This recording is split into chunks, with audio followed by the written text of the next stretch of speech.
Këshilli i Sigurimit i Kombeve të Bashkuara do të diskutojë për Kosovën më 21 tetor, është bërë ditur përmes faqes zyrtare të organizatës botërore. Në këtë seancë të re, Këshilli i Sigurimit do të shqyrtojë raportin më të fundit të sekretarit të përgjithshëm të OKB-s, Antonio Gutierrez, i cili do të paraqiten nga shefja aktuale e UNMIK-ut, Caroline Zia-De. Raporti pritet të bëhet publik në ditët e ardhshme. Kjo seancë vjen 6 muaj pas diskutimit të fundit në prill, ku fokusi kryesor i debatit mes vendeve anëtare ishte ardhmja e UNMIK-ut në Kosovë, misioni i cili filloi në qershor të vitit 99 pas miratimit të rezolutës 1244 të Këshillit të Sigurimit. Shtetet e Bashkuara të Amerikës dhe Mbretëria e Bashkuar kërkuan ndërprerjen e misionit të UNMIK-ut, ndërsa Franca, Rusia dhe Kina mbështetën vazhdimin e mandatit të këtij misioni. Profesori Enver Bytyçi ka reaguar ashpër ndaj deklaratave të Baton Haxhiut, duke akuzuar se është njeriu më i lidhur me Serbinë në hapësirën shqiptare. Ai thotë se është e pamundur që njëkohësisht edhe Albin Kurti dhe Batoni të punojnë për Serbinë, dhe sipas tij veprimet e këtyre dy figurave tregojnë qartë kush është në shërbim të kujt. A mund të punojnë edhe Batoni edhe Albini për Serbinë?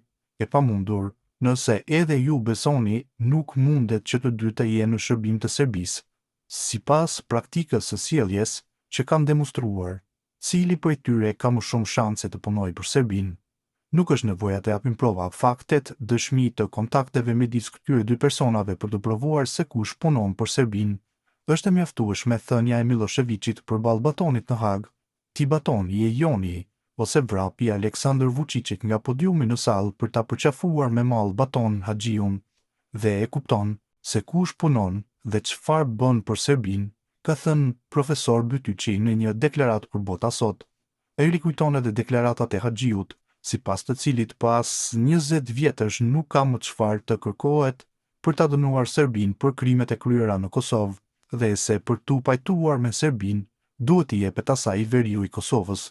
Nuk po e përmend për të disatën herë deklaratën e Batonit, se tash pas 20 vjetësh nuk kemi çfarë të kërkojmë për ta dënuar Serbinë për krimet e Kosovës, dhe se për tu pajtuar me Serbinë duhet t'ja japim asaj veriun e Kosovës, ka rikujtuar profesori. Në këtë kontekst, profesori pyet: kush punon për Serbinë? Kurti, që vazhdimisht dënon krimet e gjenocidin serb, apo Batoni, që kërkon t'i falen ato?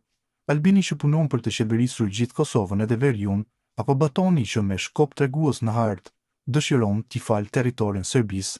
Albini, që nuk ja jep dorën Vučićit, apo Batoni dhe shefi i tij, kryeministri i Tiranës, që puthen në buzë me presidentin serb?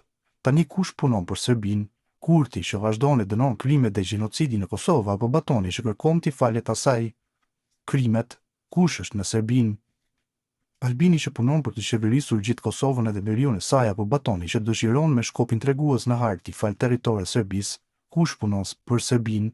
Albini, që nuk ja jep dorën Vučićit, apo Batoni dhe shefi i tij, kryeministri i Tiranës, të cilët puthen në buzë me Aleksandar Vučićin, përfundoi profesori.